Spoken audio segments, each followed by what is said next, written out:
Hello everyone, जैसा कि आज हम लोग को स्टार्ट करना था क्या assignment number 9। Clear. Assignment number 9 basically total dedicated है cost centre and cost category पे, और कॉस्ट सेंटर कॉस्ट कैटेगरी हमें समझना भी पड़ता है। लेकिन इसको करने से पहले आपको मैं एक चीज बता दूं, जस्ट लाइक लास्ट वीडियोस में, लास्ट जो हम लोगों ने असाइनमेंट नंबर 8 को कवर किया है, उसमें हम लोग के 3 क्वेश्चन शायद वीडियो में मिस हो गए हैं, तो मैं आज उसको वीडियो को भी कवर कर रहा हूँ। तो जैसा कि क्वेश्चन नंबर 5, ये जो बिजनेस असाइनमेंट नंबर 8 था, ये एक नए बिजनेस अकाउंटिंग को लेकर के था कि नया बिजनेस स्टार्ट होता है तो कैसे अकाउंटिंग होती है। सबसे पहले हम लोगों ने कैपिटल रिसीट्स की एंट्री की। फिर हम लोगों ने क्या किया, बैंक में खाता खोला। फिर हम लोगों ने क्या किया, नेक्स्ट हम लोगों ने शॉप लिया शमारूफ में, जिसके लिए हमने क्या किया, सिक्योरिटी डिपॉजिट किया 1,20,000। नेक्स्ट फिर हम लोगों ने एक परचेज किया मोंती टेक्सटाइल से, क्रेडिट परचेज था, है ना। फिर नेक्स्ट हम लोग का जो था, ये क्वेश्चन नंबर 5 हम लोग से मिस हुआ है इन रिकॉर्डिंग। और 2 जुलाई 2022 को purchase goods from Balwinder trader in cash and stored at Bakhshipur godown. So मैं उसको पहले कवर कर लेता हूँ, उसके बाद फिर कॉस्ट सेंटर स्टडी किया जाएगा। तो ये देखो, ये असाइनमेंट नंबर 8 वाली कंपनी है, और मैंने यहाँ मोंती टेक्सटाइल तक का परचेज मैं दिखा रहा हूँ। इसके बाद हम लोग क्या करेंगे, बलविंदर से परचेज करेंगे। तो बलविंदर से परचेज कर रहे हैं, आपको पता, तुरंत पेमेंट हमने कर दिया कैश। और कैश पेमेंट अगर स्क्रॉल जाके करोगे तो वहां देखो बलविंदर से किया है, मतलब चेक से किया है पेन पेमेंट। तो वहां पे जो पार्टी नेम होगा बलविंदर नहीं होगा, क्योंकि जब कोई परचेजिंग करते हैं इन कैश, तो हमें पार्टी से कोई लेना देना नहीं होता। तो यहाँ पे क्या करना है हमें, F9। और पहले तो डेट देखना है, डेट कौन सा है। तो डेट हमारा है 2 जुलाई। यहाँ वाउचर पे देखा करो, यहाँ से ज्यादा बेटर है कि वाउचर देख लिया करो आप लोग। तो वाउचर का डेट देख रहे हैं आप लोग, 2 जुलाई। अब यहाँ पे इनवाइस नंबर दे रखा है, bill/BT134/2223। ओके। और फिर हो जाएगा 2 जुलाई। पार्टी नेम यहाँ पे हो जाएगा क्या, SBI। अब यहाँ पे क्या है, बलविंदर सिंह का डिटेल हम लोग मेंटेन कर सकते हैं। तो बलविंदर सिंह का यहाँ पे हम लोग क्या करेंगे, न्यू पार्टी करके यहाँ पे डिटेल बस मेंटेन करेंगे, लेजर नहीं बनाना है बलविंदर सिंह का। ओके। सो बलविंदर सिंह का हम लोग ने ये डिटेल मेंटेन कर लिया। परचेज का लेजर, परचेज पकड़ा दिया। नेक्स्ट क्या क्या प्रोडक्ट खरीदना है, जेंट सूट मैंने बना रखा है, आप लोग देखना चाहे तो देख लो। जेंट सूट गारमेंट्स ये मैंने बना रखा है। गोडाउन किस गोडाउन में खरीद रहे हैं हम लोग, it's in Bakhshipur. Okay, Bakhshipur godown में परचेज करें 50 piece. How much amount, 2,000 rupees. Same as इसी तरह से अगला हम लोग पकड़ाएंगे क्या, कफलिंग। सो कफलिंग गोडाउन क्या है, बख्शीपुर। क्वांटिटी कितनी है, 50, 150। 50 क्वांटिटी, रेट है 150 के रेट से हम लोग परचेज किए हैं। ओके। नेक्स्ट क्या है, टी शर्ट्स।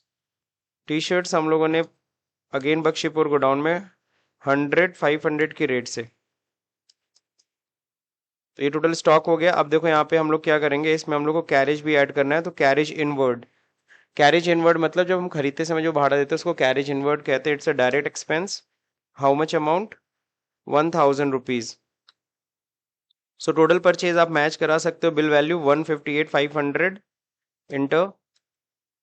चेक नंबर यहाँ पे मेंटेन करना पड़ेगा। चेक नंबर क्या है, नीचे देखो चेक दिया हुआ है, तो यहाँ से हम चेक नंबर उठा लेंगे, 256003। सो इस तरह से हमने चेक नंबर मेंटेन कर लिया। किसके नाम पे चेक काटे हैं, बलविंदर सिंह। यहाँ देखो पे के सामने नाम लिखा होता है, किसके नाम पे हमने चेक काटा है,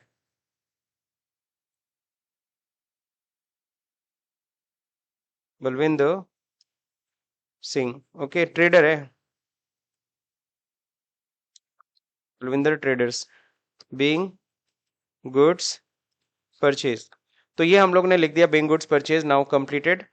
अब हम लोग को देखना है क्या, ये तो परचेज की एंट्री हो गई। तो अगर टोटल परचेज अगर चेक करना चाहें, तो प्रॉफिट एंड लॉस अकाउंट में यहाँ टोटल परचेज दिखा रहा है 3,97,500 का। क्लियर। अब नेक्स्ट क्वेश्चन है सेकंड। अब देखो, हमने गुड्स भी हम लोगों ने शॉप पे भर लिया। अगला क्या था हम लोग का, हम लोग को इनॉग्रेशन कराना था। इनॉग्रेशन पे खर्च हो रहा है इन 1 अगस्त 2022 को।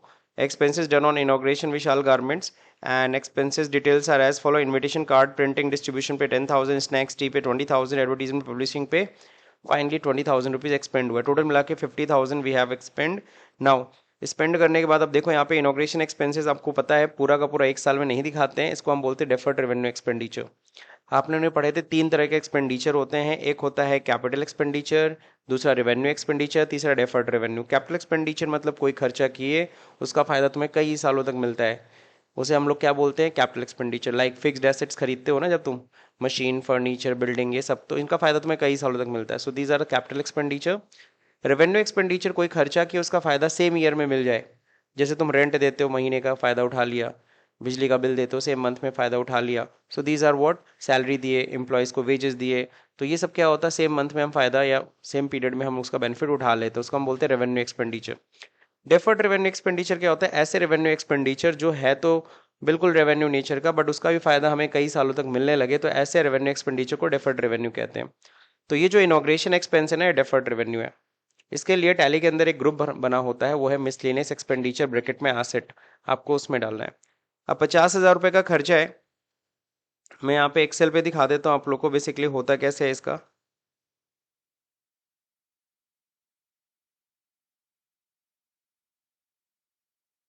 सो नॉर्मली जो डेफर्ड रेवेन्यू एक्सपेंडिचर है, जस्ट लाइक यहाँ पे दिया है इनॉग्रेशन एक्सपेंस, तो इनॉग्रेशन एक्सपेंस जो हमने किया है ना 50,000 रुपीज, अब कह रहा है इसको 5 सालों में दिखाना है, पूरा का पूरा एक साल में नहीं दिखाना है।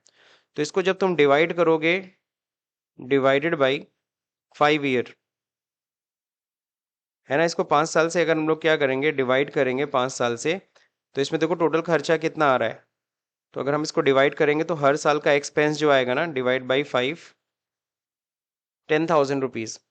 तो क्या करते हैं हम लोग first year, second year, third year, इस तरीके से हम लोग रिप्रेजेंट करेंगे।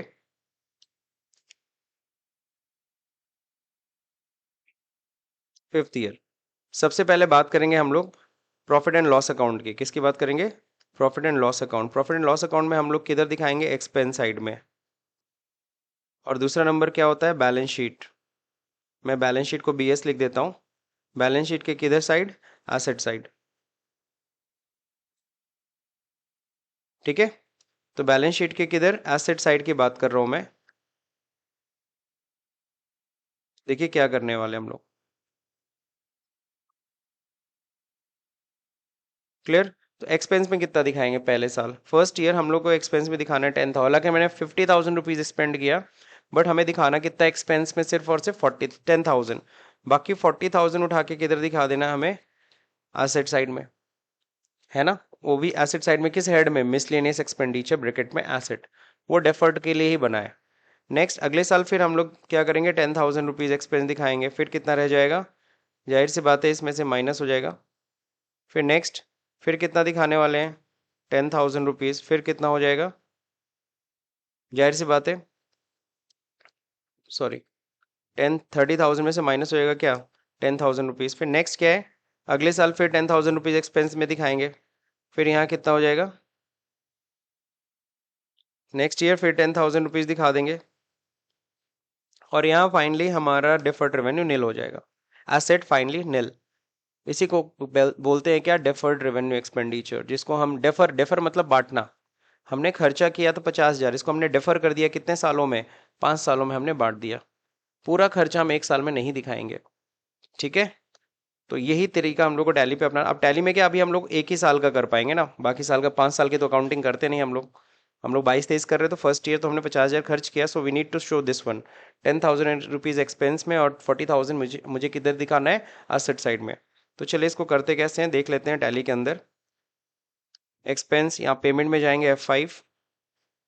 अब यहाँ पे हम लोग क्या करेंगे, एक इनॉग्रेशन एक्सपेंस का लेजर बनाएंगे, हालांकि मेरा बना हुआ है, मैं आपको दिखा दूँ इनॉग्रेशन एक्सपेंस का अंडर क्या होता है, indirect expense. So inauguration expense में कितना दिखाना है, we need to show 10,000 rupees, then फिर अगेन डेबिट करना है, और इधर दिखाना है डेफर्ड इनॉग्रेशन एक्सपेंस।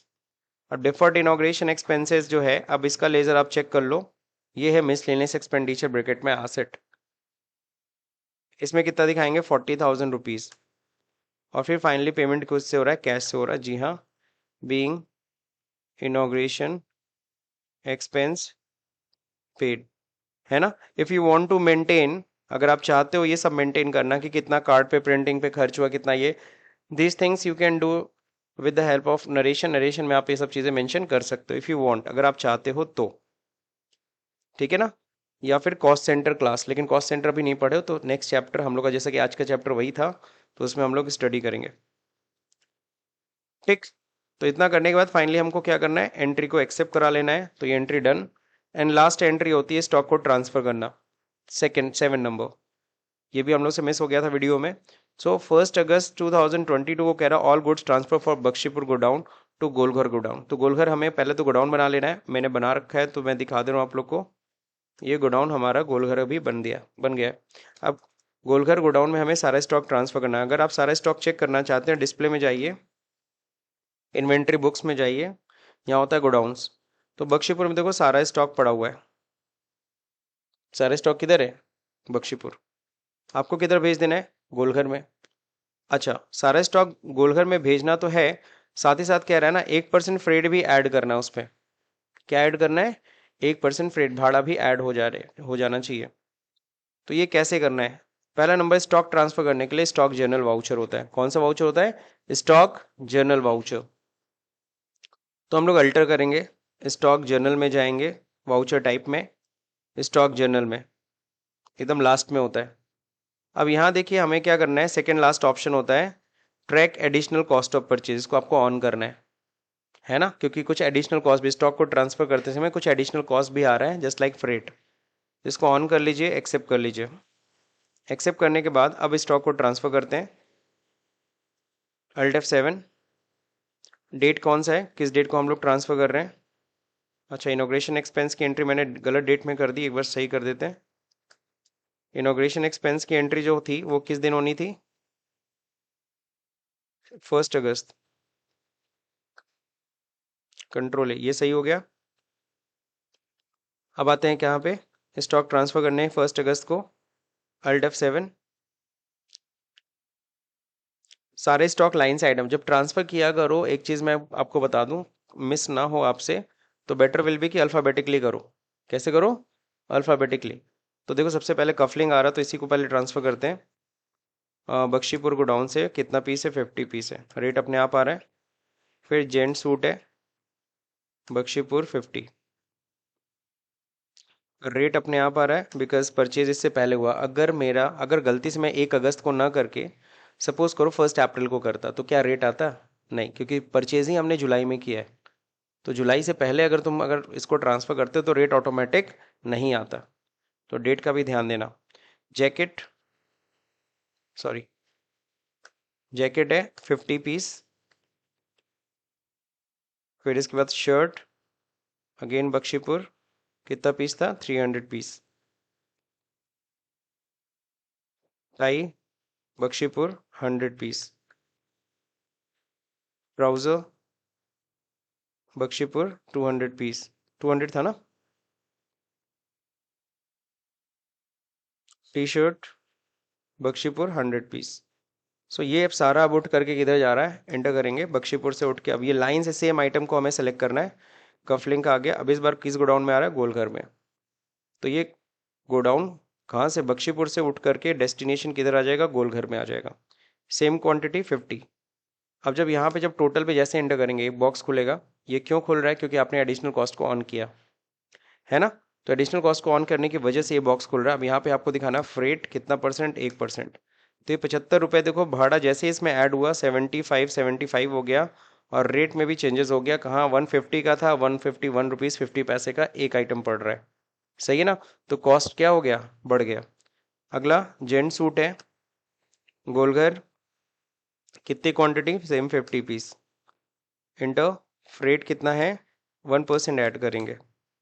फिर जेंट सूट के बाद फिर क्या है, जैकेट है, गोलघर, कितना पीस है, सेम 50 पीस है।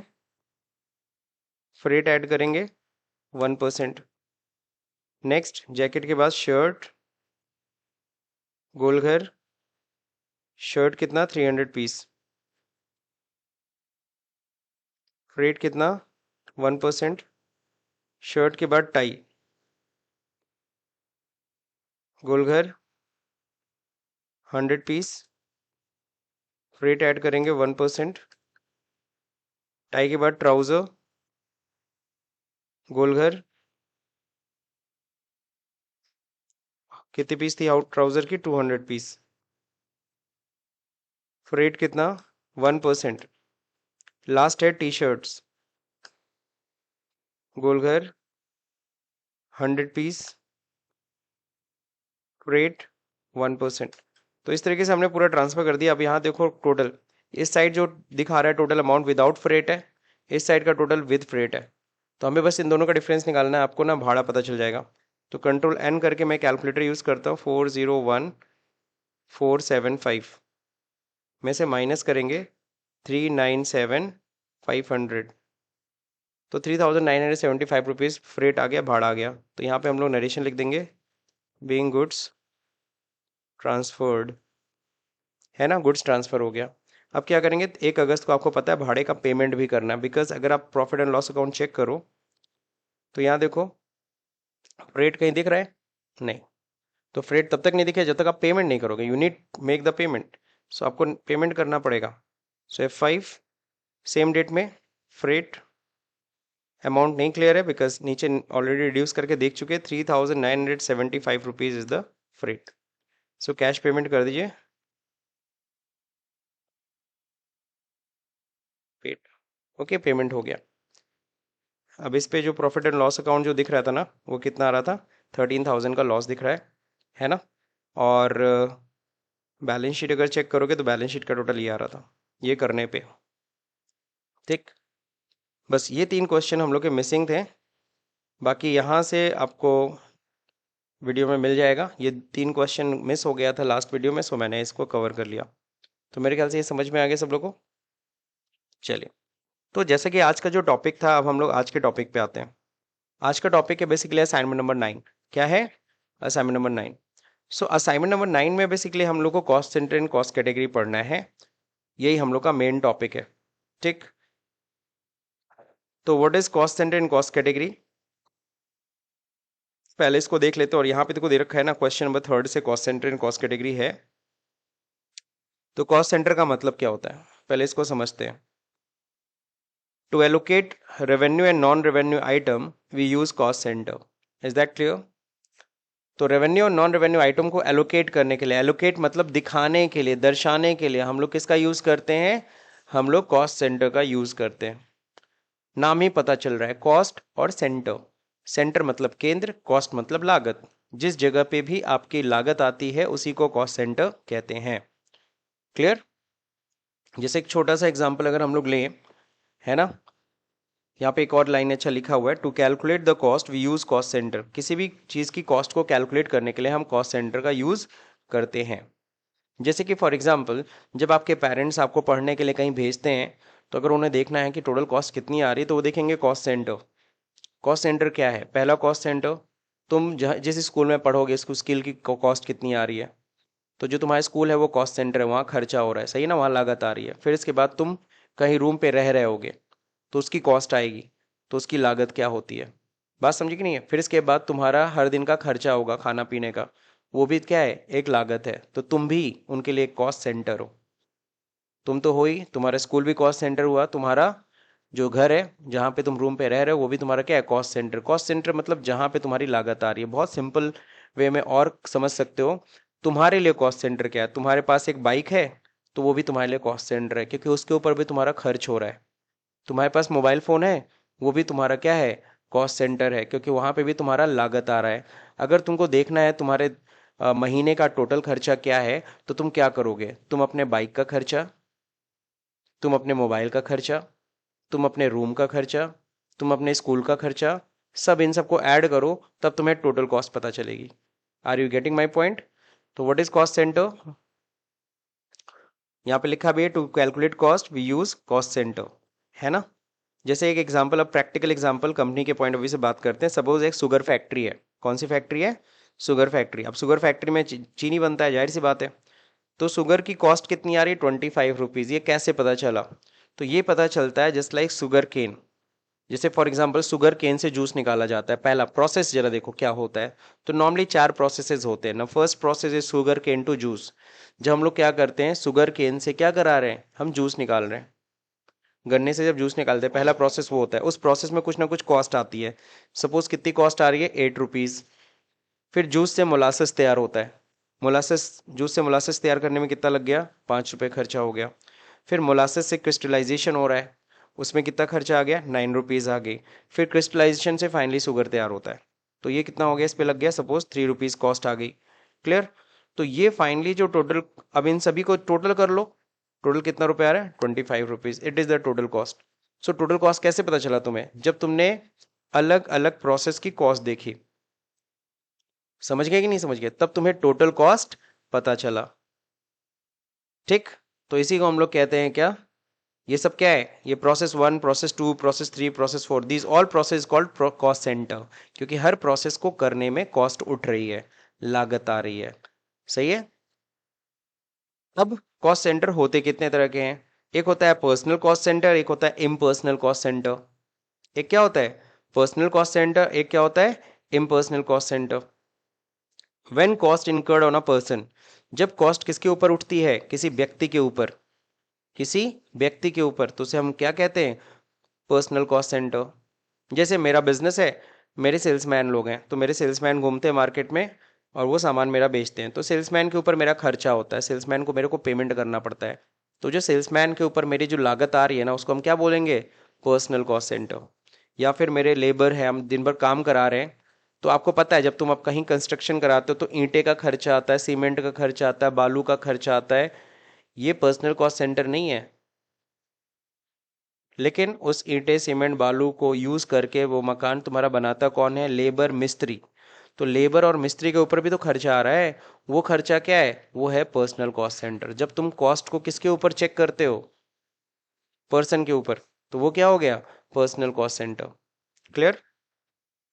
Now impersonal cost center, when the cost incurred on other than person like process, मैं देखना चाहता हूँ फर्स्ट प्रोसेस में कितना खर्च हुआ, सेकंड प्रोसेस में कितना खर्चा हुआ, तो this is called impersonal cost center। Department, आपको पता है कंपनीज में अलग अलग डिपार्टमेंट होता है, मैन्युफैक्चरिंग डिपार्टमेंट होता है, सेल्स डिपार्टमेंट होता है, परचेज डिपार्टमेंट होता है, मार्केटिंग डिपार्टमेंट होता है, एचआर डिपार्टमेंट होता है, these are different different type of department. हर डिपार्टमेंट को रन करने के लिए खर्चा होता है, हर डिपार्टमेंट में खर्च हो रहा है, तो उस खर्च को हम लोग क्या बोलते हैं, impersonal cost centre. Department wise जब कॉस्ट आप चेक करते हो, या मेरे 2-3 ब्रांच चल रहे हैं गोरखपुर में, तो हर ब्रांच को मेरे को रन करने में कुछ ना कुछ खर्चा आ रहा होगा।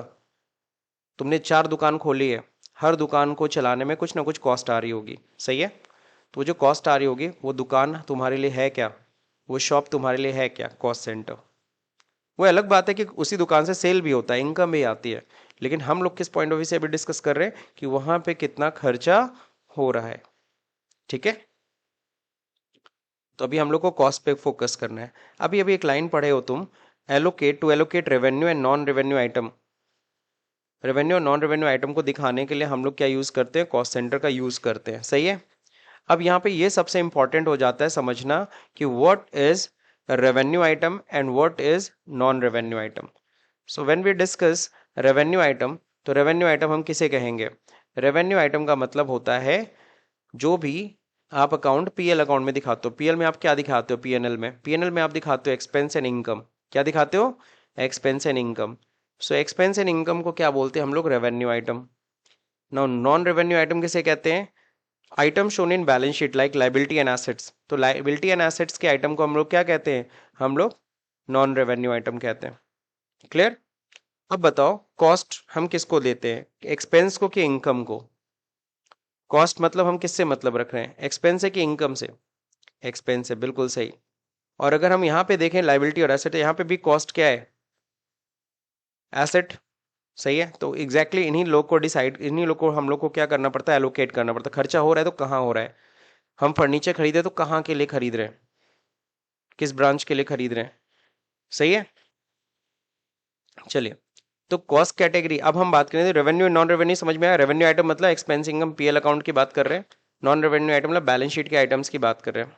ठीक, अब हम बात करेंगे किसकी, कॉस्ट कैटेगरी की। What is cost category, nature of cost centre is known as cost category. एक जैसे कॉस्ट सेंटर के ग्रुप को हम क्या बोलने वाले हैं, कॉस्ट सेंटर ग्रुप्स को हम लोग कॉस्ट कैटेगरी सीधा सीधा बोल सकते हैं। एग्जाम्पल, जैसे मान लो तुम्हारे कई जगह ब्रांचेस हैं, दिल्ली में, कैलकाटा में, चेन्नई में, मुंबई में, है ना, इन सब जगहों पे तुम्हारे ब्रांचेज हैं। तो ये क्या है तुम्हारा, दिल्ली कलकत्ता, ये तो कॉस्ट सेंटर है, यहाँ तो लागत आएगी, खर्चा हो रहा होगा, लेकिन इन सबको बोलोगे क्या, एक शब्द में बोल सकते हो क्या, ब्रांचेज है। तो ब्रांच क्या हो गया, ये हो गया कैटेगरी। कॉस्ट सेंटर क्या है, दिल्ली, कोलकाता, चेन्नई। अब तुम्हारे mister A, mister B C के ऊपर भी खर्चा होता है, लेकिन ये लोग हैं कौन, सेल्समैन है, तो सेल्समैन क्या हो गई, category. Cost centre A B C, जिनके ऊपर खर्चा होगा। खर्चा यहाँ नहीं होता है, सेल्समैन नहीं के ऊपर नहीं होता है। सेल्समैन तो क्या हो गया, इनके ग्रुप को कहोगे। खर्चा किसके ऊपर होगा, ए बी सी के ऊपर। अब एडवर्टीजमेंट तुम करते हो तो अलग अलग तरह के एडवर्टीजमेंट कराते हो, जैसे डिजिटल एडवर्टीजमेंट कराते हो, न्यूज़पेपर पे एडवर्टीजमेंट कराते हो, पोस्टर्स पे, तो सब पे खर्चा आता होगा ना, बैनर पे खर्चा, पोस्टर पे खर्चा, न्यूज़पेपर पे खर्चा कर रहे हो तुम। तो ये सब क्या हो गए, कॉस्ट सेंटर हो गए, इनको क्या बोलोगे, एडवर्टीजमेंट्स। ये कॉस्ट कैटेगरी होगी, समझ गए। अब मैं तुमसे पूछता हूँ, इसमें जरा ये बताओ, इसमें कौन सा पर्सनल कॉस्ट सेंटर है, कौन सा इम्पर्सनल कॉस्ट सेंटर है।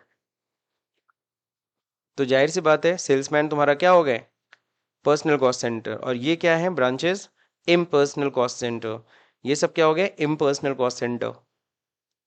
चलिए, why we need to this cost centre, cost centre की जरूरत क्या है, क्या जरूरत, सर जी देखो एक चीज बता रहा हूँ, एडवर्टीजमेंट पे खर्च कर रहे हो तो मेरे को सीधा सीधा एंट्री दिखानी है, advertisement account debit to cash, total कितना एडवर्टीजमेंट पे खर्च किया मैंने, 1 लाख रुपए सपोज, तो मैंने दिखा देना है कि 1 लाख रुपए मैंने एडवर्टीजमेंट, एंट्री क्या बनेंगे, एडवर्टीजमेंट खर्चा है सो डेबिट होगा, और पैसा जा रहा है टू बैंक अकाउंट और कैश अकाउंट, सही है।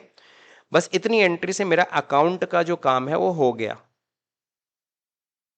लेकिन अब क्या होता है ना, मैनेजमेंट कहता है ना ना ना, मेरे को ये भी बताओ कि एडवर्टीजमेंट में कहाँ कितना खर्चा हुआ, तुम बताओ पोस्टर्स पे कितना खर्च किए, न्यूज़पेपर पे कितना खर्च किए, ये कितना खर्च किए, वो कितना खर्च किए। यानी कि मैनेजमेंट हमसे एक्सप्लेनेशन मांगता है, वो 1 लाख एडवर्टीजमेंट जो खर्च किया ना मैंने, वहां पे कहाँ पे किस किस एरिया पे आपने खर्च किया, ये भी मुझे बताओ। ये कौन मांगता है, मैनेजमेंट। सो कॉस्ट सेंटर हम यूज किसके लिए कर रहे हैं, हमारे अकाउंटिंग की नीड नहीं है, सीधी सीधी मैं तुम्हें बात बता रहा हूँ। कॉस्ट सेंटर किसकी नीड नहीं है, अकाउंटिंग की नीड नहीं है। अकाउंटिंग को तो इससे मतलब है कितना खर्चा हुआ, सही है, और कितना पैसा गया, इससे मतलब है। यानी एंट्री सिंपल से advertisement account debit to cash, that's it, इतना ही करना था। बट अब तुमको ये बताना है एडवर्टीजमेंट में कहाँ कहाँ किए, डिजिटल एडवर्टीजमेंट पे कितना खर्च किए, इस पे कितना किए, इस पे कितना किए। अब ये किसकी नीड हो गई, ये मैनेजमेंट की नीड है। यानी कॉस्ट सेंटर हम कर किस ले रहे हैं, मैनेजमेंट को इन्फॉर्मेशन देने के लिए, किसके लिए, मैनेजमेंट के लिए। आपने कमीशन कितना बांटा सेल्समैन को, कमीशन सपोज करो बांटा मैंने 2 लाख रुपए कमीशन मैंने बांट दिया। अब 2 लाख कमीशन, किसको कितना कमीशन बांट रहे हो, ये कौन जानना चाहता है, अकाउंटिंग को कितना चाहिए, अकाउंटिंग को बस ये जानना है कितना खर्चा हुआ, कमीशन टोटल कितना दिए, सही है, अकाउंट्स को इतना बस चाहिए। तो ये आपको क्लियर हो जाना चाहिए, why we need this cost center, so only for management. तो cost centre is only about management, management को इन्फॉर्मेशन देने के लिए। जैसे मैं यहाँ समझा रहा हूँ, expense account debit to bank it is enough for accounting, accounting के लिए इतना काफी है, expense account debit to cash, सही है। बट मैनेजमेंट कहता है बताओ वो खर्चा कहाँ कहाँ हुआ, तब उनके लिए ये कॉस्ट सेंटर हमें मेंटेन करना पड़ेगा। अब एकदम बेसिक सा एग्जाम्पल देता हूँ, अभी भी अगर कॉस्ट सेंटर नहीं समझ में आया तो। एक पिता है, वो अपने बच्चों की पढ़ाई पे करीबन 20,000 रुपये खर्च करता है, उसके पास 3 बच्चे हैं, ए बी और सी, है ना। ये जो टोटल खर्चा 20,000 कैसे आया, जब उसने तीनों बच्चों का खर्चा अलग अलग देखा तो ना, पहले ए के ऊपर कितना खर्चा आ रहा है, 6,000 रुपये पढ़ाई पे, बी की पढ़ाई पे 5,000 रुपये खर्च हो रहा है, सी की पढ़ाई पे 9,000 खर्च हो रहा है। इन तीनों को जोड़ा, टोटल कॉस्ट उसको पता चला 20,000, सही है ना। अकाउंटिंग को किससे मतलब है, अकाउंटिंग को तो इससे मतलब है एक्सपेंस कितना हुआ, 20,000 रुपये, expense account debit to cash. लेकिन अब हम जानना चाहते हैं किस बच्चे के ऊपर कितना खर्चा हो रहा है, ए के ऊपर, बी के ऊपर, सी के ऊपर कितना खर्चा। अब ये किसकी रिक्वायरमेंट हो गई, मैनेजमेंट, ठीक है ना। तो मैनेजमेंट के लिए बस कॉस्ट सेंटर कर रहे हैं। सबसे पहली चीज, how to enable cost centre, cost centre को इनेबल कैसे करते हैं, जाहिर सी बात है F11 फीचर, फीचर है ये, समझ गए। तो फीचर्स में हम लोग जाके मेंटेन कॉस्ट सेंटर को क्या करना होता है, यस, ठीक है। और फिर वहां पे हमें 2 ऑप्शन मिल जाएंगे, कैटेगरी क्रिएट करना, कॉस्ट सेंटर क्रिएट करना। चलिए उसको करते हैं, अपने असाइनमेंट पे आ जाते हैं। Assignment number 9 cost centre. जैसे कि इस असाइनमेंट नंबर 9 में हमें cost centre and BRS 2 topic हैं। आज जैसा कि हम लोग सिर्फ कॉस्ट सेंटर करेंगे, नो कि बीआरएस। बीआरएस हम लोग अगले क्लास में करेंगे। बीआरएस मतलब बैंक रिकंसिलिएशन। सो यहाँ देखिए, सबसे पहले अगर कंपनी क्रिएट करना है तो कंपनी क्रिएट करने है। अब देखो यहाँ पे मुझे 22 की कंपनी खोलनी है। याद है मैंने तुम्हें क्या बताया था, हमेशा कंपनी को शट करना, क्या क्या कहता हूँ मैं, कि जब भी अपनी कंपनी बनाओ तो पुरानी कंपनी को क्या कर दो, शट कर दो। अब आज मैं बताऊंगा कि पुरानी कंपनी को शट नहीं करना है। अब देखिए क्यों। अगर आप देख रहे हो जो पहले की कंपनी खुली है वो कब की है, वो 22-23 की ही है, सही है। और हमें भी जो कंपनी बनानी है वो कब की बनानी है, 22-23 की है, तब कोई टेंशन नहीं है, तब उसे भी खुलने रहने दो, आप अपना भी खोलो। लेकिन अगर यहाँ पे कोई कंपनी खुली होती 20-21 की, कौन सी कंपनी खुली होती, 20-21 की, और मैं अभी बनाने जा रहा हूँ 22-23, तब तो हो जाएगा कन्फ्लिक्ट। तब क्या हो जाएगा, कन्फ्लिक्ट। तब तो उस कंपनी को बंद ही कर दो। Are you getting my point. कौन सी कंपनी ओपन है, 22-23 की ऑलरेडी कंपनी खुली हुई है, ये फाइनेंशियल ईयर यहाँ दिख रहा है ना सब लोग को। अब मैं इसे नहीं क्लोज करने वाला, मैं सीधे यहीं पे जाके क्रिएट कंपनी कर सकता हूँ। क्लियर। तो यहाँ पे कंपनी क्रिएट करते हैं, किस नाम से बनाना है, modern private limited. Okay, student name Shivam, assignment number 9। Okay, हो गया। उत्तर प्रदेश, एड्रेस नहीं पता है, थोड़ा आगे वाउचर देखो, मे भी एड्रेस दिया हो। कहाँ है मॉडर्न का, नहीं, मॉडर्न का एड्रेस दिया है क्या, नहीं दिया, छोड़ो। तो एड्रेस नहीं दिया, कोई टेंशन नहीं, हम लोग आगे बढ़ते हैं। कंपनी क्रिएट 1 अप्रैल 22, सही है। तो ये फाइनेंशियल ईयर ले लिया, कंट्रोल ए एक्सेप्ट। क्या करना है, जीएसटी को नो कर लीजिए, अभी हमें जीएसटी का यूज नहीं करना, डन। तो ये देखो मेरी यहाँ पे दो कंपनी खुली है, विशाल और मॉडर्न। हमें फिलहाल किस पे काम करना है, मॉडर्न पे, सो मॉडर्न ही सिलेक्टेड है। दोनों की फाइनेंशियल ईयर 22-23 से कोई टेंशन नहीं है, इस बार कोई फाइनेंशियल ईयर का कन्फ्लिक्ट नहीं होगा। चलो, तो मैं मॉडर्न पे काम कर रहा हूँ। अब यहाँ पे क्या करना है, पहले तो ओपनिंग बैलेंस चढ़ाना। ओपनिंग बैलेंस चढ़ाने के लिए मैंने पहले ही बताया था, आप लोग किस में जाया कीजिए, सबसे बेटर जगह है chart of account, ledger, alt H, और मल्टी क्रिएशन की जगह सीधे अल्ट्रेशन में जाया करो। ऑल कैश पहले ही मिल जाएगा, कैश का पहले ही चढ़ा दो 33,000। Profit and loss 53,000। अब है कैपिटल, ठीक है ना। सब क्या उठाते हैं हम लोग, कैपिटल। कैपिटल का under capital account, how much, 3,75,000। फिर क्या है, लोन फ्रॉम यूनियन बैंक, ये क्या होगा, सिक्योर्ड लोन 1,22,000। फिर क्या है, फर्नीचर, फर्नीचर का क्या होगा,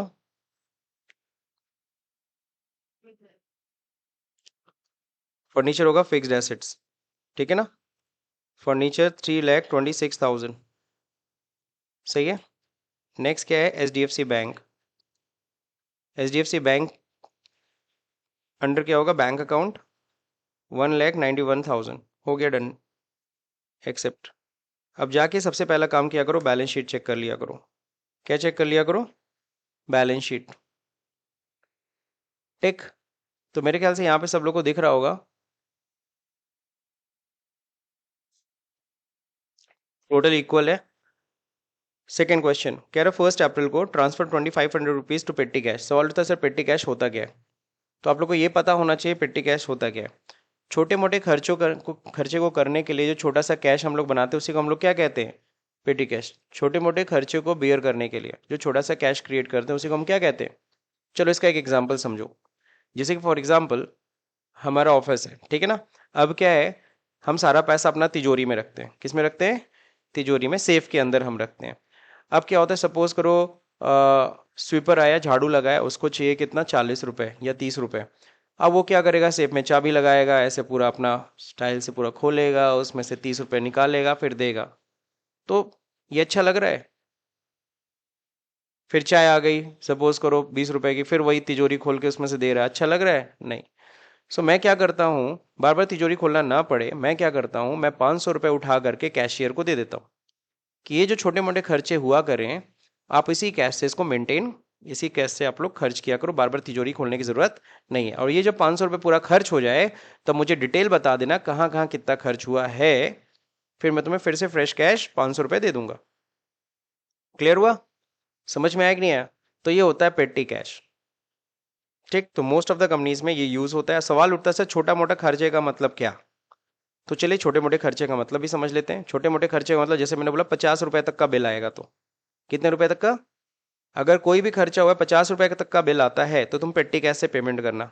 जहां 50 रुपए से ऊपर का बिल होता है तुम मेन कैश तब तिजोरी खोल के पैसा दे देना। बात समझे? तो ये पेटी एक्सपेंस का जो छोटा मोटा अमाउंट है कितना है ये तुम डिसाइड करोगे। ठीक है ना? सभी लोग अपने पर्स रखते हो। पर्स में एक बैक साइड होता है, एक फ्रंट साइड होता है।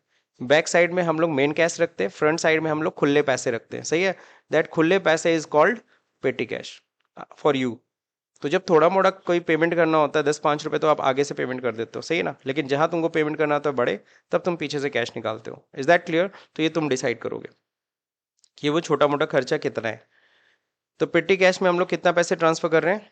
2500। तो चलिए एंट्री करते हैं। वाउचर F4 कॉन्ट्रा है। कॉन्ट्रा कैसे है? क्योंकि कैश से कैश में जा रहा है। तो जा कहाँ से रहा है?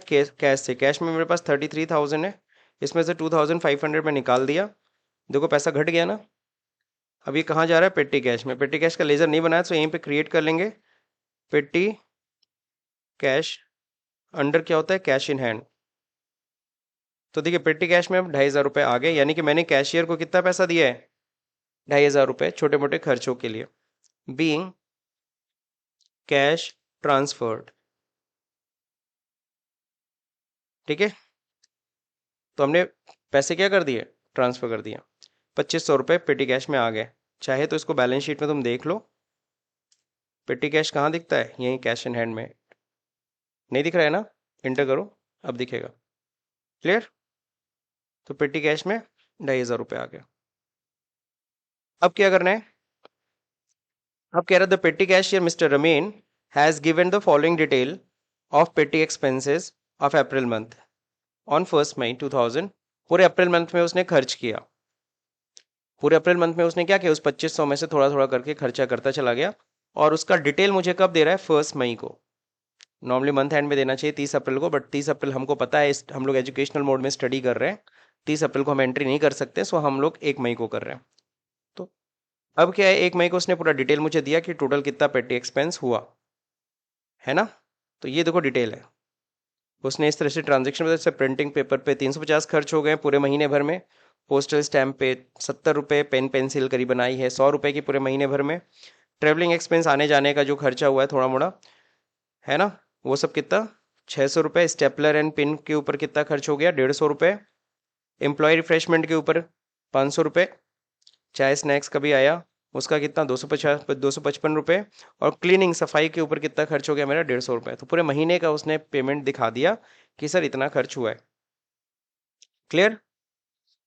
टोटल कितना खर्च दिख रहा है? 2175। अब आपको मैं बता रहा हूँ, देखो हर दिन आज मान लो पेंसिल आए 20 रुपए की, तो वैसा नहीं है कि आज बैठ के एंट्री करोगे पेंसिल आए, है ना, तो 20 रुपए की एंट्री डाल रहे हो। कल को क्लीनिंग एक्सपेंस हुआ तो क्लीनिंग एक्सपेंस के लिए 10 रुपए की एंट्री डाल रहे हो। ये सब अच्छा नहीं लगता। 10 रुपए 20 रुपए की एंट्री तुम करोगे खुद ही में अच्छा नहीं लगता। तो पेटी एक्सपेंसेस के लिए आपको ये लिबर्टी दी गई है, अकाउंटिंग ये लिबर्टी देता है। क्या लिबर्टी देता है? कि आप पूरे खर्चे को क्या कर सकते हो? इकट्ठा एक बार एंट्री कर सकते हो। आपको डेली एक्सपेंस की एंट्री करने की रिक्वायरमेंट नहीं है। समझ रहे हो? तो देखो ये टोटल खर्चा तो अलग अलग डेट में हुआ होगा, बट हम लोग टोटल एंट्री करने जा रहे हैं किस तारीख को? 1 मई को। ठीक। अब यहाँ पे पेटी एक्सपेंस तो हम दिखा देंगे और टू कैश अकाउंट दिखा देंगे, बट यहाँ पे दिक्कत ये है कि हमें ये भी दिखाना, management wants to know this 2175 rupees जो खर्च किए हो, कहाँ कहाँ कितना खर्च हुआ है। समझ रहे हो? अब उनके लिए हमें थोड़ा सा काम करना पड़ेगा। वो क्या काम करना पड़ेगा? हमें ये सारे कॉस्ट सेंटर्स बनाइए। ये कॉस्ट सेंटर है, अभी कॉस्ट सेंटर बनाना पड़ेगा। तो आपके नोट्स में दिया हुआ है ऑलरेडी प्रोसेस। सो यहाँ पे हम लोग जाएंगे F11 फीचर में। किस में जाना है? मॉडर्न में कि विशाल में? दो कंपनी खुली है ना, तो पूछ रहा है किस कंपनी के फीचर में जाना है। हमें मॉडर्न में। अब यहाँ पे देखो नीचे होता है ना cost centre, enable cost centre on कर लेंगे। ठीक है, बस कॉस्ट सेंटर ऑन करके कंट्रोल ए एक्सेप्ट, बाहर आइए। अब क्रिएट में जब जाएंगे तो यहाँ पे देखिए ऑप्शन आएगा कॉस्ट सेंटर का। ये नया ऑप्शन आने लगा, पहले नहीं आता था। समझ गए? इससे आप ये भी कह सकते हैं कि कॉस्ट सेंटर कौन सा फीचर है? अकाउंटिंग है कि इन्वेंट्री फीचर है? अकाउंटिंग फीचर है। अकाउंटिंग मास्टर में आ रहा है। अब यहाँ कॉस्ट कैटेगरी भी हमें चाहिए, तो कॉस्ट कैटेगरी नहीं दिख रहा है, तो हम लोग को चाहिए शो मोर पे क्लिक करना। तो शो मोर पे आप इंटर करना। अब यहाँ देखो कॉस्ट कैटेगरी दिखने लगेगा। कॉस्ट कैटेगरी क्रिएट करेंगे हम लोग किस नाम से? ये सब किस तरह के खर्चे हैं? पेटी एक्सपेंसेस। पेटी एक्सपेंस के नाम से मैंने एक कैटेगरी बना ली। अब देखो यहाँ पे ये लाइन आ रहा है, allocate revenue and non revenue item. कौन से आइटम को दिखाना है? तो ये जो पेटी एक्सपेंस है, रेवेन्यू आइटम है कि नॉन रेवेन्यू? रेवेन्यू आइटम है, यस रहने दो, नॉन रेवेन्यू को नो रहने दो, कोई दिक्कत नहीं। अब कैटेगरी बन गई, अब क्या बनाएंगे? Cost centre. जब कॉस्ट सेंटर बनाएंगे तो सबसे ऊपर पूछेगा बताओ कैटेगरी कौन सी है। ओके, कई लोग को नहीं दिख रहा है तो मैं इसको थोड़ा सा छोटा करके यहाँ पे दिखा दे रहा हूँ।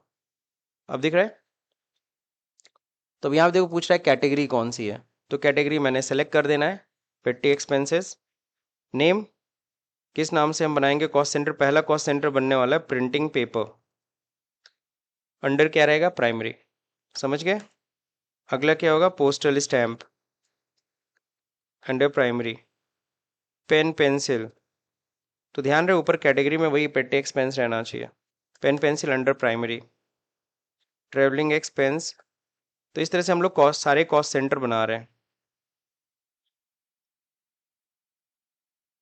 Employ refreshment, tea snacks, cleaning charges. तो इस तरह से हम लोग को सारे के सारे कॉस्ट सेंटर बना लेने हैं। बन गए?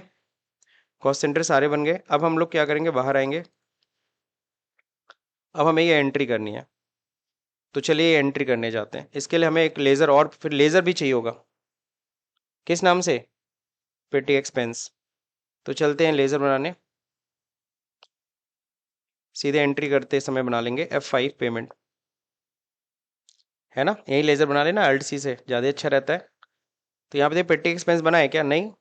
सो अल्ट सी से मैं बना रहा हूँ पेटी एक्सपेंस। पेटी एक्सपेंस का अंडर क्या होगा? Indirect expense. क्या है ये? खर्चा है ना। अब यहाँ पे एक ऑप्शन आना चाहिए कॉस्ट सेंटर एप्लीकेबल का, जो नहीं आ रहा है।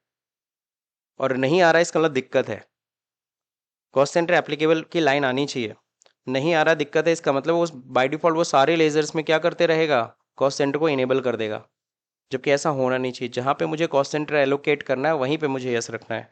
मुझे पेटी एक्सपेंसेस को एलोकेशन देना है, अलग अलग खर्चे बताने हैं। तो नहीं आ रहा है, नहीं आ रहा तो उसको लाने के लिए क्या दबाएंगे? F12 configuration. अब देखिए यहाँ पे कहीं कॉस्ट सेंटर का ऑप्शन आ रहा होगा, we need to find that, this one, apply cost centre for ledger. इसको आपको क्या कर देना है? ऑन। इसको यस करते ही क्या होगा? अब इस लेजर के अंदर भी ये चीज पूछेगा कि कॉस्ट सेंटर एप्लीकेबल करना है। देखो बाय डिफॉल्ट ये यस है, यस है, ठीक है। जहां पे मुझे कॉस्ट सेंटर को एलोकेट करना होगा वहां मैं यस करूंगा, जहां नहीं करना होगा वहां नो करूंगा। फिलहाल तो यहाँ दिखाना है पेटी एक्सपेंस को कॉस्ट सेंटर, एक्सेप्ट कर लिया। अब यहाँ पेटी एक्सपेंस टोटल कितना हुआ था? 2175 रुपये, 2175 रुपीज टोटल एक्सपेंस हुआ। इंटर करते इंटर करते अब ये देखो बॉक्स खोल रहा है। अब ये पूछ रहा है बताओ कैटेगरी कौन सी थी? पेटी एक्सपेंस। बताओ कहाँ पे कितना खर्च हो गया, एक्सप्लेन कर दो। तो डिटेल आपके पास यहाँ दिया, प्रिंटिंग पेपर पे how much expense? 350 rupees. Postal stamp पे 70,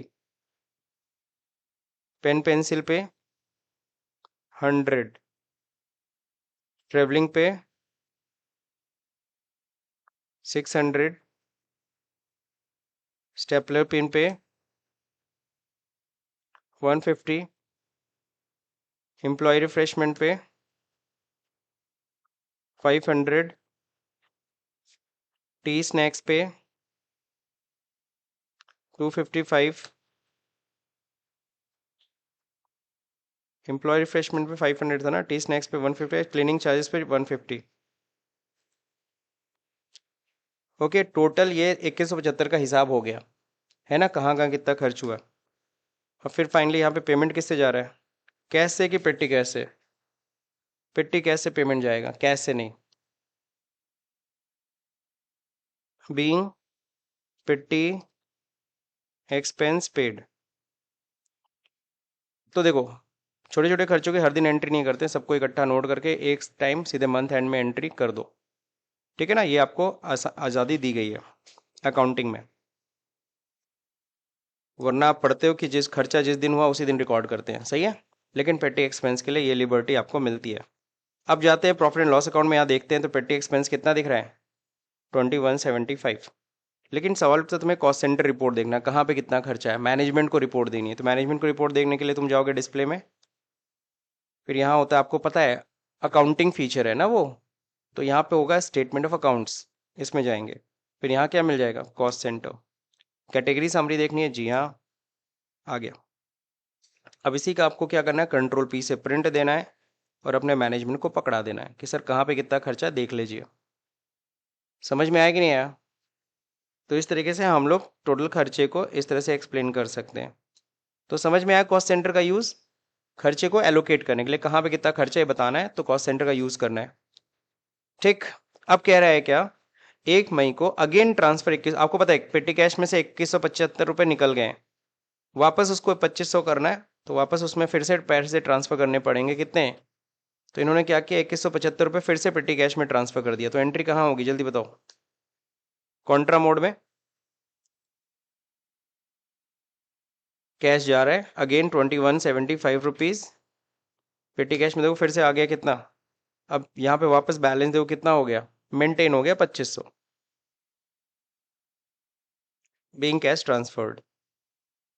सो ये हो गया। अब कह रहा है 1 मई को company receive a cheque 656501 32,000 by selling an old furniture, जिसकी WDV वैल्यू कितनी थी 35,500, 35,500 का हम लोग फर्नीचर बेच रहे हैं और कितना मिल रहा है, तो फायदा हुआ कि नुकसान? नुकसान है ना, यहाँ पे लॉस भी क्रिएट हो रहा है। तो चलिए बनाते हैं। सो यहाँ पे हम लोग क्या करेंगे, F6 रिसिप्ट, पैसा आ रहा है, क्या जा रहा है फर्नीचर, फर्नीचर कितने का जा रहा है 35,000 का फर्नीचर जा रहा है, फर्नीचर कितने का जा रहा है 35,000 का। डेबिट में पैसा आ कितना रहा है, यहाँ देखो पैसा किससे आ रहा है, चेक से आ रहा है। सामने वाला मुझे चेक दे रहा है, रमा फर्नीचर को हम बेच रहे हैं, किसको बेच रहे हैं, वो हमें पेमेंट कर रहा है सुमित गुप्ता जी जो भी है, कितना पेमेंट कर रहे हैं 32,000 रुपये। किस बैंक से, SBI से। वो किसी भी बैंक का चेक दे, हम कहाँ जमा करेंगे, हम तो अपने बैंक में जमा, मेरा बैंक कौन सा है HDFC। कितना जमा हो रहा है 32,000। अरे भाई 32,000 ना पैसा आ रहा है, हम बेच कितने में रहे, अच्छा 35,500 है, सॉरी। फर्नीचर कितने का था 35,500, अब सही है। बैंक में कितना आ रहा है 32,000 ही आ रहा है। चेक नंबर 6565, किस डेट में सेल कर रहे हैं 1 मई, डेट गलत हो गया हम लोग का, बैक आते हैं 1 मई, सही है।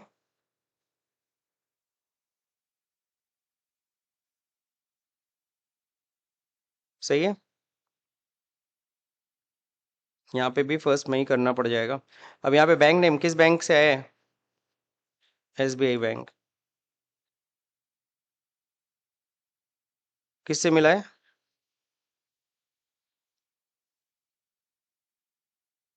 किससे मिला है, सुमित गुप्ता से मिला है। देखो ना वहाँ चेक पे किसका साइन है, ठीक है ना। रिमार्क में लिख सकते हो रमा फर्नीचर, समझ गए। अब सॉरी था डेबिट में सर अभी और डिफरेंस आ रहा है, वो एग्जैक्टली लॉस है, तो लॉस का लेजर आपको क्रिएट करना पड़ेगा।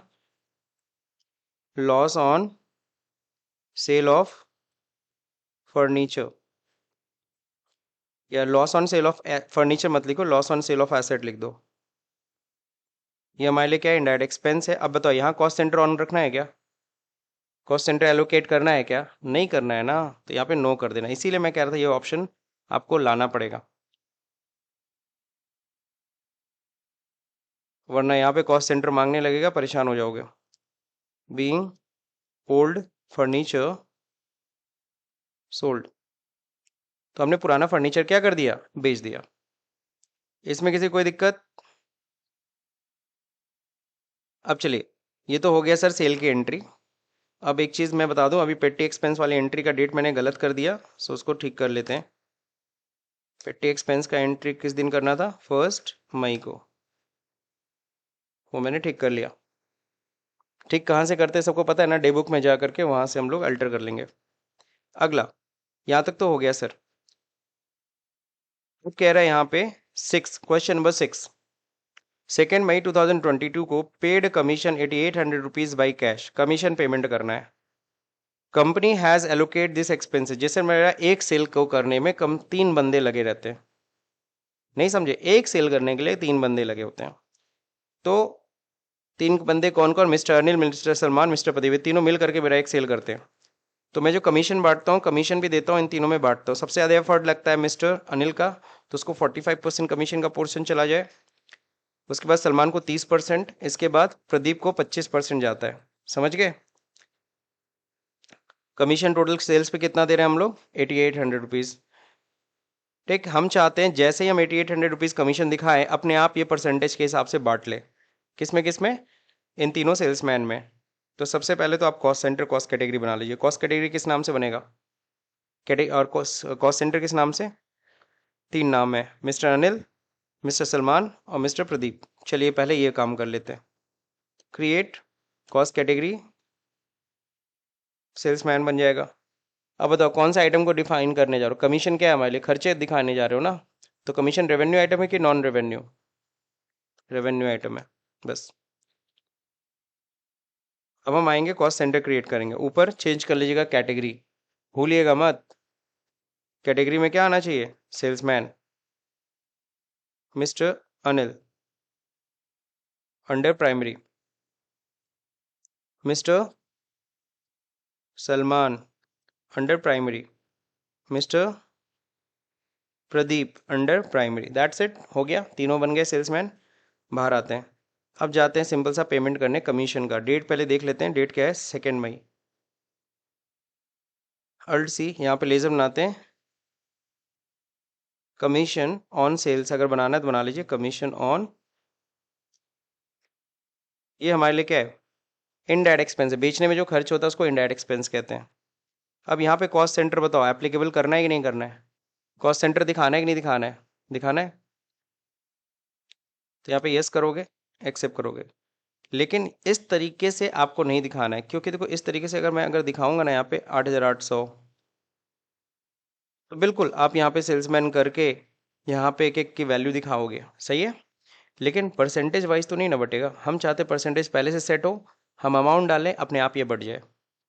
ये कुछ नया तरीका, समझ रहे हो। तो इसको करने के लिए हमें करना होता है कॉस्ट सेंटर क्लास का यूज़। क्रिएट में जाते हो, यहाँ पे आता है कॉस्ट सेंटर क्लास, दिख रहा है क्या, नहीं, तो इसके लिए आपको जाना पड़ेगा शो मोर। अब देखो कॉस्ट सेंटर क्लास, इसको हम लोग अपने लैंग्वेज में कहते हैं प्री डिफाइन कॉस्ट सेंटर। क्या बोलते हैं, प्री डिफाइन कॉस्ट सेंटर, यानी कॉस्ट सेंटर हम पहले से डिफाइन कर देंगे, इतना इतना परसेंट इसको व्यक्ति को जाए, और वो अपने आप बांट देगा। तो कॉस्ट सेंटर क्लास में जाते हैं, क्लास नेम क्या बांट रहे हैं हम लोग, कमीशन परसेंटेज, मैंने लिख दिया कमीशन का परसेंटेज हम बांट रहे हैं, ठीक है। किसको, सेल्समैन को, किसको, अनिल को, कितना जाएगा 45 इंटर, सलमान को कितना है 30, रिमेनिंग अमाउंट प्रदीप को कितना, ये परसेंटेज मैंने यहाँ डिफाइन कर देना है, बस एक्सेप्ट कर लीजिए, हो गया, बन गया, काम हो गया। अब वाउचर में जाइए, पेमेंट करिए। लेकिन पेमेंट करते समय यहाँ कॉस्ट सेंटर क्लास आना चाहिए था, कॉस्ट सेंटर क्लास नहीं आ रहा है। तो कॉस्ट सेंटर क्लास को लाने के लिए क्या करना पड़ेगा आपको, F12। अब यहाँ पे देखिए कहीं कॉस्ट सेंटर क्लास आ रहा है क्या, ये आ रहा है, select cost centre class, yes कर लीजिए। तो कॉस्ट सेंटर क्लास आने लगा, स्पेस दीजिए, कौन सा सेलेक्ट कर लीजिए, कमीशन परसेंटेज। अब आप सिंपल सा कमीशन को अमाउंट चढ़ाइए 8800। इट विल नॉट आस्क, आपसे कॉस्ट सेंटर मांगेगा ही नहीं, क्योंकि उसको पता है कि जो रेशियो वो क्या बांटना है, यहाँ से उसको पता चल गया है। तो यहाँ पे आपसे कुछ नहीं पूछेगा। अब यहाँ पे एंट्री करेंगे, किससे पेमेंट कर रहे हैं हम लोग, कुछ नहीं दिया है, तो हम क्या मानेंगे, कैश, पेटी कैश नहीं, कैश, बड़ा खर्चा है, बीइंग कमीशन पेड, है ना। दैट्स इट, ये एंट्री एक्सेप्ट कर लेते हैं। एक्सेप्ट करने के बाद दिख रहा है क्या कॉस्ट सेंटर क्लास, नहीं ना, एक्सेप्ट करो, और फिर जादू देखना है, जादू देखने के लिए आप पेज अप बटन दबा दीजिए। कौन सा button? Page up. Page up करते ही वो कॉस्ट सेंटर अपने हिसाब से परसेंटेज के अकॉर्डिंगली वो क्या करेगा, सब में बांट देगा। क्लियर हो गया? कहीं कोई दिक्कत नहीं। अब रिपोर्ट मांग रहे हैं कोई, तो रिपोर्ट मांगता है तो भैया कॉस्ट सेंटर रिपोर्ट अगर दिखाना है, वैसे तो पीएल अकाउंट तो सब लोगों को क्लियर ही है। प्रॉफिट एंड लॉस में तो बस इतना दिखाएगा कमीशन पे कितना खर्चा हुआ, अकाउंटिंग को बस इतने से मतलब है। लेकिन मैनेजमेंट को किससे मतलब है? मैनेजमेंट को इससे मतलब है, उनको ये रिपोर्ट चाहिए, display statement of accounts, cost centre, category summary, ये रहा पेटी एक्सपेंस का डिटेल, ये रहा सेल्समैन का डिटेल। ठीक है। लेकिन चाहिए क्या? नहीं मेरे को पेटी एक्सपेंस नहीं, सिर्फ सेल्समैन की डिटेल देनी है। तब कैसे देंगे?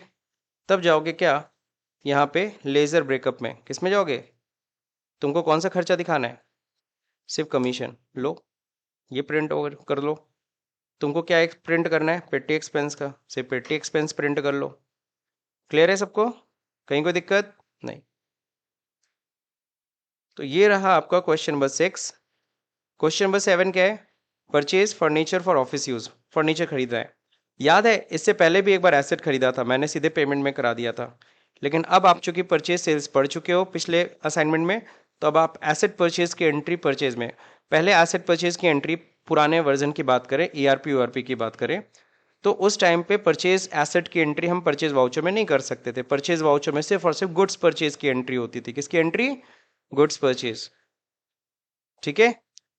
और सर्विसेज परचेज, इसके अलावा एज फिक्स्ड एसेट को परचेज नहीं कर सकते थे। लेकिन बाद में इन्होंने क्या किया, टैली के में परचेज को इस लायक बना दिया, परचेज में ये फीचर डाल दिया कि आप एसेट परचेज की एंट्री भी परचेज वाउचर में कर सकते हो। तो चलिए हम लोग, ये एसेट है, ध्यान रहे, 2 कंप्यूटर टेबल और 10 ऑफिस एग्जीक्यूटिव चेयर्स खरीद रहे हैं टोटल, और उस पर भाड़ा भी लग गया 800 रुपये।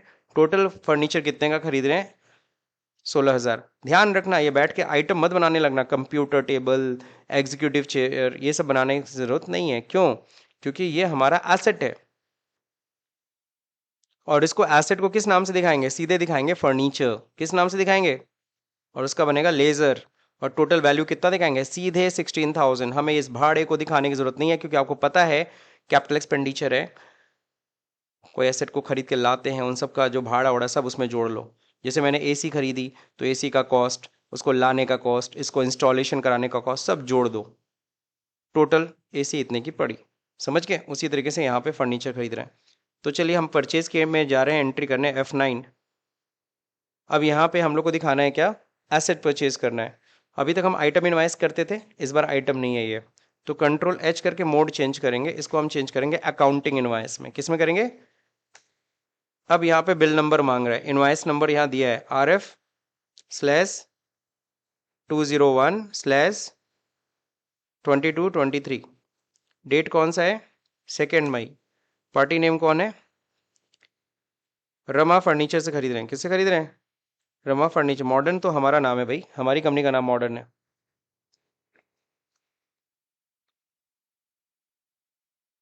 रमा फर्नीचर सेंट्री क्रेडिटर होगा। कॉस्ट सेंटर से कोई मतलब? एड्रेस जी हाँ दिया है, 21 एल्यूमिनियम फैक्ट्री,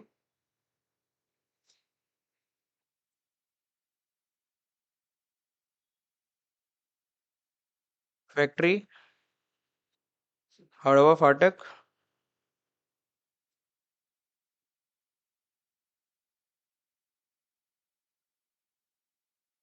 गोरखपुर। रियल में ये शॉप है रमा फर्नीचर।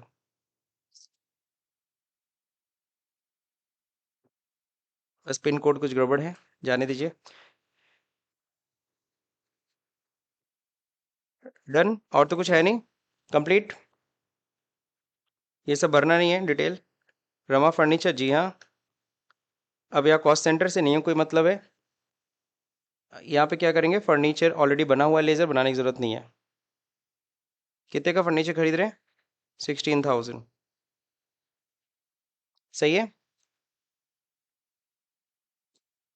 अब आपको अगर ये दिखाना है कि कितने का टेबल था, कितने का फर्नीचर, अगर ये सब दिखाना चाहते हैं तो कॉस्ट सेंटर का यूज कर सकते हैं। फिलहाल मैं एंट्री करता हूँ, बीइंग फर्नीचर परचेज। है ना। और यहाँ पे आप लिख सकते हैं कितना टेबल, कितना कितना टेबल, कितना फर्नीचर, कितना पीस खरीदा था, 2 टेबल कंप्यूटर टेबल, और कितना 10 एग्जीक्यूटिव चेयर।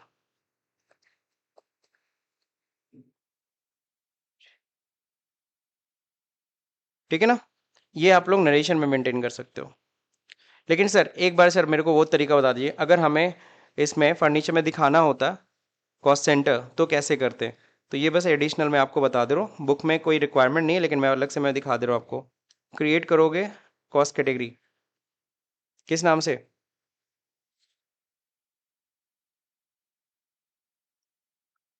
ठीक है। इस बार नॉन रेवेन्यू आइटम है, क्योंकि फर्नीचर एसेट है, इस बार इसको क्या करना पड़ेगा, यस, ठीक है, वरना नहीं होगा। अब कॉस्ट सेंटर में ऊपर करिए चेंज फर्नीचर, कौन कौन सा है, एक है कंप्यूटर टेबल अंडर प्राइमरी, और एक क्या है एग्जीक्यूटिव चेयर।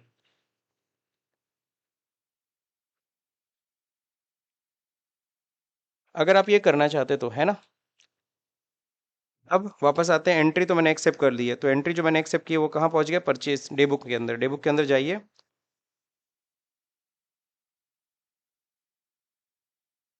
फर्नीचर को लेजर ओपन करिए, यहाँ पे लेजर ओपन करने के लिए शॉर्टकट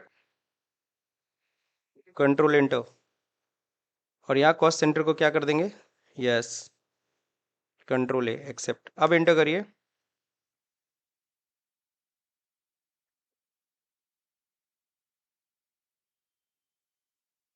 क्रेडिट डेज भी था, एक मिनट,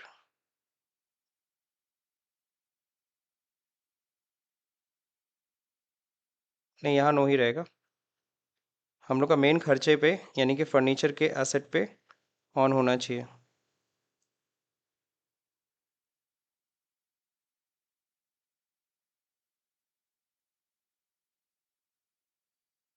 यहाँ पे एक लिखा है एडिशनल कॉस्ट, नहीं एडिशनल कॉस्ट नहीं ऑन करना है, कॉस्ट सेंटर ऑन कर लिया है। अब देखो यहाँ पे दिक्कत बस ये होती है कि यहाँ पे जब लेज़र में हमने ऑन तो कर दिया, न्यू रेफरेंसेस भी बॉक्स खुल गया, कितने दिन की क्रेडिट डेज थी, 10 दिन की क्रेडिट डेज थी, ये सब पकड़ा भी दिया। लेकिन यहाँ पे अल्ट्रेशन में वो चीज़ ऑन नहीं होती, क्या चीज़ ऑन नहीं होती है, कॉस्ट सेंटर एप्लीकेबल नहीं दिख रहा है। तो इसमें क्या करिए, एक बार डिलीट, और फिर से एंट्री में करने जा रहा हूँ फ्रेश। डेट क्या था इनवाइस का, इनवाइस नंबर RF/201/ किस डेट में थी, 2 मई, Rama furniture,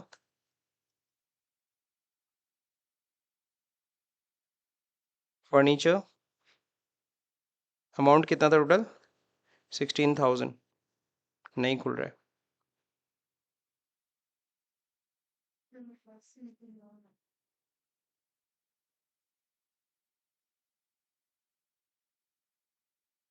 cost centre class नहीं दिखाना है,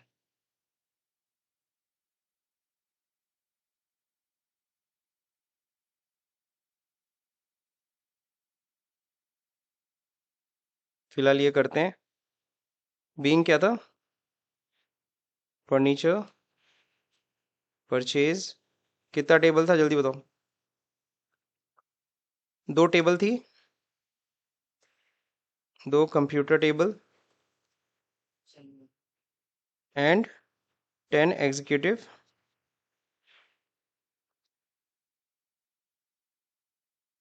चेयर। उसी में एट द रेट भी लिखना चाहो तो एट द रेट लिख देना। अभी यहाँ पे बाटा नहीं, अब इसको एक और तरीके से देख लेते हैं।